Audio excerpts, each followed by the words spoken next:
Hi students, welcome back to सिफ्टेक simplified. मेरा नाम इंजीनियर इमरान अजीज है और मैं आपको अपने चैनल पे खुशामदीद कहता हूँ। मैथ्स की master class for class fifth में आज हम डिस्कस करेंगे एक्सरसाइज 4 ऑफ यूनिट 1, जिसमें नंबर पैटर्न्स की बात की गई है। इस टॉपिक को हम डिटेल में आपको एक्सप्लेन करेंगे और उसके बाद हम एक्सरसाइज नंबर 4 को सॉल्व करेंगे। पिछली वीडियो में हमने एक्सरसाइज थर्ड को सॉल्व किया था, सो आई होप उसमें आपने लर्निंग डेवलप की होगी। सो फार हमने इस चैप्टर में एडिशन, सब्ट्रैक्शन, मल्टीप्लिकेशन और डिवीजन का टॉपिक कवर कर चुके हैं और आज हम इन्हीं चारों को यूज करते हुए नंबर पैटर्न को समझना आपको सिखाएंगे। सो वीडियो को एंड तक देखिए और इस वीडियो को लाइक करें, सिफ्टेक सिंप्लीफाइड को सब्सक्राइब करें। सो बढ़ते हैं स्क्रीन की जानिब, जहां पे बुक के ऊपर और नोटबुक के थ्रू मैं आपको मजीद ये क्वेश्चंस और ये एक्सरसाइज समझाऊंगा। सो हमारा टॉपिक जो है वो आज का टॉपिक है नंबर पैटर्न्स का, जो कि फिफ्थ क्लास में मैथ्स की बुक में पेज नंबर 19 के ऊपर डिस्कस किया गया है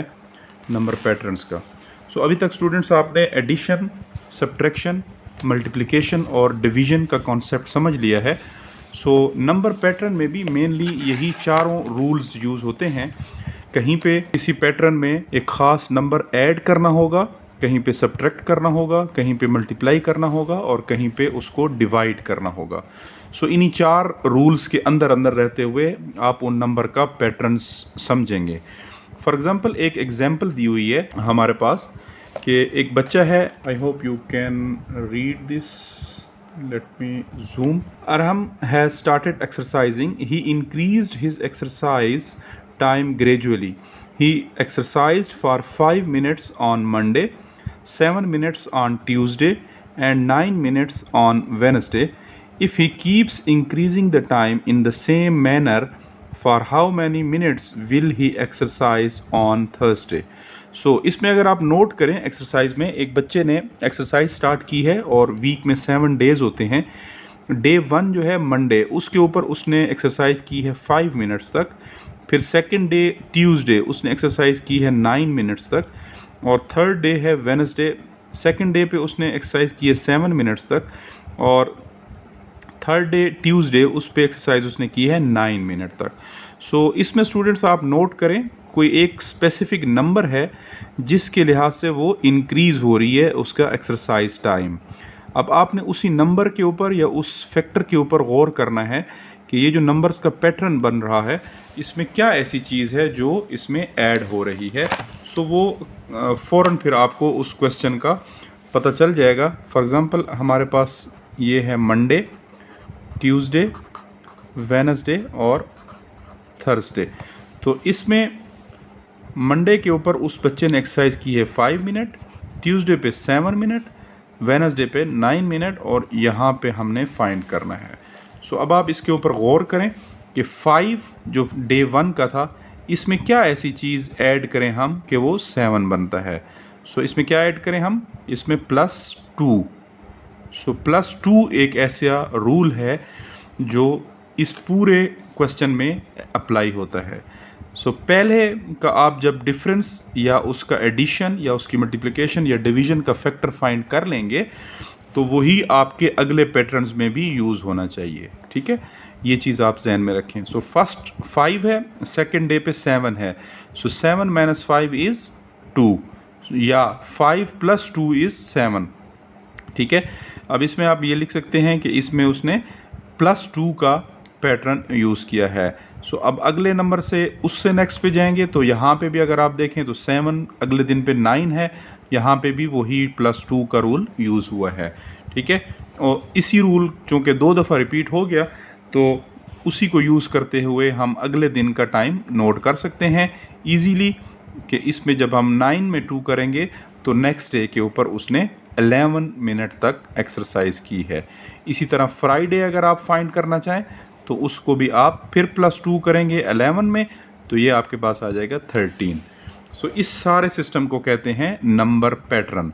जब नंबर्स एक ख़ास ऑर्डर के साथ चेंज हो रहे हों या इंक्रीज़ या डिक्रीज़ हो रहे हों तो उस पैटर्न को आपने फाइंड करना है और वही रूल जो है सब के ऊपर आगे अप्लाई होगा।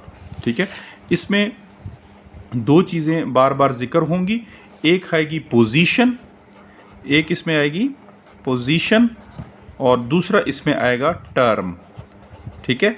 पोजीशन क्या चीज़ होती है? पोजीशन होती है ये जो डेज हैं, ये इसको कहते हैं हम पोजीशन, ठीक है। ये कौन सी पोजीशन है? Day, Monday.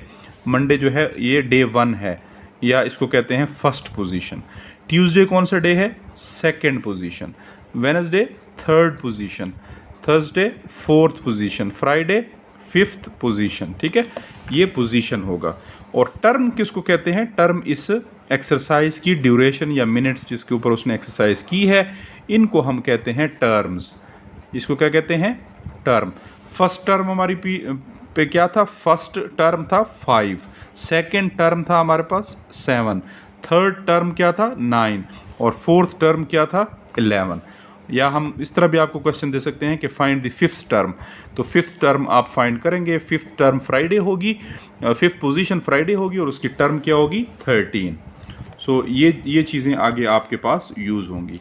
एक और पैटर्न की एग्जांपल है। फॉर एग्जांपल हमारे पास एक है, फिर है 40,000, फिर है 4,000। सो हम क्वेश्चन हमारे पास है कि आप नेक्स्ट को फाइंड करें। सो इस पे अब आप देखें स्टूडेंट्स, पहला क्या है? 400,000 और सेकंड हमारे पास क्या है? 40,000। सो इस पे क्या चीज़ डिफरेंस आ गया? 400,000 और 40,000। 400,000 को अगर जब आप एक ज़ीरो इसमें से ख़त्म करें तो अब आपके पास क्या बचता है? वही 40,000 बचता है। सो एक ज़ीरो कैसे ख़त्म होती है? कल मैंने आपको पिछली वीडियो में ये समझाया था कि जब भी किसी चीज़ को डिवाइड करेंगे 10 के साथ, तो इसकी एक ज़ीरो है और इसकी भी एक ज़ीरो है, तो ये कट जाएगा। इट मीन्स यहाँ पे क्या हुआ? फर्स्ट टर्म जो है वो डिवाइड हुई किसके ऊपर? 10 के ऊपर, ठीक है। सो उससे आपकी एक ज़ीरो कट गई और पीछे आपके पास 1 2 3 4 ज़ीरोज़ रह गई, और 4 ज़ीरोज़ का मतलब होता है 40,000, ठीक है। अब आपके पास यहाँ पे रूल कौन सा मिल गया? Divide the previous term with 10। So next में वही रूल आप अप्लाई करें। लेट्स सी, जब हम 40,000 को डिवाइड करें 10 के साथ तो क्या आंसर आता है? तो इसकी एक ज़ीरो और इसकी ज़ीरो कटेगी तो पीछे 3 ज़ीरोज़, और यहाँ पे भी हमारे पास क्या है? 3 ज़ीरोज़। इट मीन्स ये रूल ठीक है और यही रूल आगे अप्लाई होता है। सो डिवाइड करें। अब आप नेक्स्ट फिगर जो है ऑटोमेटिकली फाइंड कर सकते हैं, उसको भी डिवाइड करें 10 के ऊपर। सो वो क्या है हमारे पास? वो हमारे पास है 4,000। इसको जब आप 10 पे डिवाइड करेंगे तो 1 1 कट जाएगा और पीछे आंसर क्या आएगा? 400। सो योर फाइनल टर्म या आंसर जो भी टर्म होगी वो क्या होगी? 400। सो इस तरीके से आपने इन क्वेश्चंस को सॉल्व करना है, नंबर पैटर्न्स वालों को। So let's quickly move on to exercise number 4। Exercise number 4 में हमारे पास टोटल 3 क्वेश्चंस हैं। सो इसमें से कुछ मैं आपके लिए सॉल्व करूंगा और बाकी हम आपको एज ए असाइनमेंट देंगे। एक्सरसाइज नंबर 4 में क्वेश्चन नंबर 1 है हमारे पास, identify the rules of this pattern and also find the 3 terms. So terms आपको मैंने बता दिया, टर्म्स उसको कहते हैं, नेक्स्ट जो नंबर आएगा उसको कहते हैं term. So exercise 4 page number इसका है 25, पेज 25 एंड क्वेश्चन नंबर 1। अब आपके पास जो टर्म्स गिवन हैं 10 है, फिर है 40, फिर है 160, फिर है 640, ठीक है। ये आपके पास टर्म्स गिवन हैं। सो स्टूडेंट्स आप इसके ऊपर थोड़ा सा गौर करेंगे फर्स्ट 2 के ऊपर। सो 10 है हमारे पास और सेकंड हमारे पास है 40। सो 10 को किसी चीज़ से आपने मल्टीप्लाई करना है, सो आंसर आपके पास आएगा 40। वो क्या चीज़ होगी? 10 वाला टेबल आपको आना चाहिए। 10 time 1 is 10, 10 time 2 is 20, 10 time 3 is 30 and 10 time 4 is 40। सो यहाँ पे आपने किस चीज़ से मल्टीप्लाई किया? 4 से। So multiply previous term with 4। अब फिर हम नेक्स्ट को करेंगे 40 को। अब 40 को जब आप 4 से मल्टीप्लाई करेंगे सो आपके पास क्या आना चाहिए? 4 time 0 is 0 and 4 time 4 is 160। तो आपके पास टर्म क्या है? 160। यहाँ पे भी आपका 4 आएगा। और नेक्स्ट को अब आप करें 640 को 4 से मल्टीप्लाई करें, क्योंकि रूल आपको पता चल गया कि आपका रूल है मल्टीप्लाई विद 4। सो 4 से करें तो 4 टाइम्स 0 16 आ गया और ये 2560। सो नेक्स्ट आपके पास टर्म जो आएगी 2560 आएगी। अब आप फिर इसको आपने मल्टीप्लाई किया 640 को, तो आपके पास क्या आएगी, पहली टर्म आपके पास आ गई 2560। आपने सेकंड टर्म फाइंड करनी है, फिर आप 2560 को 4 से मल्टीप्लाई करें। सो अब आपके पास क्या आएगा, 2560 को 4 से मल्टीप्लाई करें। 4 टाइम्स 0 इज़ 0, 24, 20 इन प्लस 2 और 2 और 10।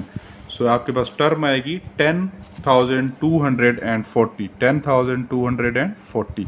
आपने थर्ड टर्म फाइंड करनी है, सेकंड आपके पास आ गई, फिर इसको मल्टीप्लाई करें 4 के साथ। सो अब जब इसको आप 4 से मल्टीप्लाई करेंगे, 4 टाइम्स 0 16, 9, 0 एंड 4, तो आंसर आपके पास आएगा 4960, 4960। सो आई होप आपको अंडरस्टैंडिंग इसकी आ गई होगी। रूल आपके पास है मल्टीप्लाई बाय 4, ये आपके पास इसका रूल है। सो इस तरीके से आपने पैटर्न्स के क्वेश्चंस को सॉल्व करना है। आई होप आपने इससे अंडरस्टैंडिंग डेवलप की होगी। सो नेक्स्ट आपके पास जो पार्ट है, मैं एक और पार्ट आपके लिए सॉल्व करूंगा और रिमेनिंग आपने खुद से फिर मैं आपको बताता हूं। सो सेकंड पार्ट आपके पास है 22 220। अब इसमें इंक्रीज़ क्या हो रहा है, अब आप गौर इसके ऊपर करें स्टूडेंट्स। तो इसमें इंक्रीज़ हो रही है 0, पहले के साथ कितना था, कोई ज़ीरो नहीं था। यहाँ पे कितने ज़ीरोज़ आ गए, 1 0। यहाँ पे कितने ज़ीरो आ गए, 2 ज़ीरोज़। सो हमने मल्टीप्लिकेशन में पढ़ा था कि एनीथिंग मल्टीप्लाइड बाय 10, तो जब 10 के साथ कितनी ज़ीरो होती है, 1। तो जहाँ पे 10 से मल्टीप्लाई करें तो 220 बन गया, फिर इसको 10 से मल्टीप्लाई करें तो ये हो गया 2200, और फिर इसको 10 से मल्टीप्लाई करें तो आगे एक एक ज़ीरो सब के साथ बढ़ाते जाएं। सो आपके पास रूल क्या आया, मल्टीप्लाइड विद 10, ये आपके पास रूल आया। अब आप सी पार्ट और डी पार्ट आप खुद से करेंगे, ये आपका असाइनमेंट है काफ़ी इजी। उसके बाद 780, 880, 980, ये तो बहुत सिंपल है। क्या चीज़ ऐड हो रही है इसमें, कोई चीज़ ऐसी है जो 780 से ऐड करें तो वो 880 बनता है। क्या है डिफरेंस, 780 में 100 ऐड करें तो 880, 880 में 100 ऐड करें तो 980, 980 में 100 ऐड करें तो 1080, 1180, 1280, इसी तरह सब में 100 ऐड करें। सो पार्ट सी जो है, पार्ट सी में स्टूडेंट्स आपने सिंपली आपने डिवाइडेड बाय 2 करना है डिजिट्स को, क्योंकि जब आप माइनस से देखते हैं तो इसको 176 से माइनस करने से भी 176 आंसर आता है। It means 176 plus 176 is 352। लेकिन आगे जब आप माइनस करें तो वो डिक्रीज़ हो रहा है, तो माइनस का रूल इस पर अप्लाई नहीं होगा, बल्कि इसको डिवीजन के रूल से आप कर सकते हैं। सिंपली 352 को आप डिवाइड करिए 2 के ऊपर, तो आपके पास क्या आना चाहिए, 176। 3 टाइम 1 1 5 7 14 1 एंड 2 इज़ 6। सो आपके पास आंसर क्या है, 176। इट मीन्स इस क्वेश्चन में आपने सब के ऊपर 2 को डिवाइड करना है। 176 पे जब 2 करेंगे तो 88 आएगा, 88 पे जब 2 डिवाइड करेंगे तो 44 आएगा, और इसको जब हाफ करेंगे तो 22, और इसको जब हाफ करेंगे तो 11। ई में आपने 560, 540, 520, कोई ऐसी चीज़ है जो आप डिक्रीज़ हो रही है एक ही पैटर्न में। यहाँ 60 था, यहाँ 40 था। सो आप गौर करें तो क्या डिक्रीज़ हो रहा है, 560 माइनस 540 इज़ 20। सो 20 का डिफरेंस है सब में। 540 से 20 माइनस करें तो 520 आता है, 520 से 20 माइनस करें तो 500। सो इस तरह के पैटर्न से आपने इस क्वेश्चन को सॉल्व करना है। सो अगला क्वेश्चन है क्वेश्चन नंबर 2। इसमें ऑब्जर्व करना है, observe the given 100 chart, find at least 5 pattern to identify the rule. So इसमें मैंने आपको हाईलाइट कर दिए हैं 5 पैटर्न्स। सो आप भी इसको मुख्तलिफ और भी पैटर्न्स इसमें बन सकते हैं, वो भी आप इसमें से फाइंड करें। सो क्वेश्चन नंबर 2 जो है बहुत ईजी है और ये आपका एक असाइनमेंट है। इस तरह क्वेश्चन नंबर 3 में ऑब्जर्व द गिवन टेबल, इसमें आपकी फर्स्ट पोजीशन पे जो नंबर है वो 4 है, सेकंड पोजीशन पे 5 है, थर्ड पोजीशन पे 6 है। So it's very simple. इसमें एडिंग 1 का रूल है, हर एक के साथ 1 ऐड करते जाएं तो आपके पास आएगा आंसर। एडिंग 1 जब आप करेंगे तो 5 आएगा, फिर 1 करेंगे तो 6। सेकंड में 1 है, फर्स्ट पोजीशन पे 12, फिर 22, फिर 32। सो सिंपल है, आपने एडिंग 10 का रूल करना है। क्या करना है? +10, यहाँ पे +1। सो 10 जब भी आप ऐड करेंगे तो आपके पास अगला नंबर आता है। इसी तरह 11, 22, 33, 44, 45। सो इसमें क्या करना है? सिंपल, आपने सब के साथ 11 को ऐड करना है, या पिछले वाले के साथ 11 को, मतलब 11 है तो उसमें 11 ऐड करें तो 22, फिर इसमें 11 ऐड करें तो 33। तो आपके ये +11 का रूल है। इसी तरह फोर्थ वाला 100, 200, सो +100 का रूल है। So it's very simple. I hope आपने इससे अपनी अंडरस्टैंडिंग डेवलप की होगी। पोजीशन का और टर्म का कॉन्सेप्ट मैंने आपको बता दिया। सो ये था हमारा एक्सरसाइज नंबर 4। सो स्टूडेंट्स, ये था हमारा आज का लेक्चर जिसमें हमने exercise number 4 of unit 1 class 5th को सॉल्व किया आपके लिए, और इसमें कुछ पार्ट्स मैंने आपको असाइनमेंट भी दिए हैं। आई होप आप उनको सॉल्व करेंगे और मैथ्स की ज्यादा से ज्यादा प्रैक्टिस करें। अगर फिर भी आपकी कोई क्लैरिफिकेशन है तो आप swiftexamplified@gmail.com के ऊपर हमें अप्रोच कर सकते हैं, और अपनी असाइनमेंट को भी इसी ईमेल एड्रेस के ऊपर हमें सबमिट करें। तो अपना ख्याल रखें, मिलते हैं अगली वीडियो में जहां पे हम review exercise of unit 1 solve करेंगे। तब तक के लिए अपना ख्याल रखें। Thank you very much and have a good day.